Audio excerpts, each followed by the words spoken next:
اور ایرانی میزائل حملوں نے جنوبی اسرائیلی شہر دمونا اور اراد میں بڑی تباہی مچا دی۔ نتنز جوہری تنصیب پر اسرائیلی حملے کے جواب میں ایران نے دمونا میں جوہری تنصیب پر میزائل داغ دیے۔ اب تک 6 اسرائیلی ہلاک اور 175 زخمی ہونے کی تصدیق کی گئی۔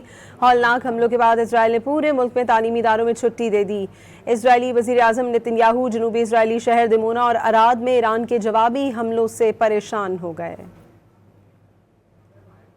ایرانی میزائل حملوں نے جنوبی اسرائیلی شہر دمونا اور اراد میں بڑی تباہی مچا دی ہے۔ نتنز جوہری تنصیب پر اسرائیلی حملے کے جواب میں ایران نے دمونا میں جوہری تنصیب پر میزائل داغ دیے۔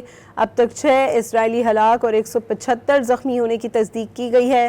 ہولناک حملوں کے بعد اسرائیل نے پورے ملک میں تعلیمی اداروں میں چھٹی دے دی۔ اسرائیلی وزیر اعظم نتن یاہو جنوبی اسرائیلی شہر دمونا اور اراد میں ایران کے جوابی حملوں سے پریشان ہو گئے ہیں۔ ایران کی اسرائیل پر میزائلوں کی بارش، 6 ہلاک 175 زخمی ہو گئے۔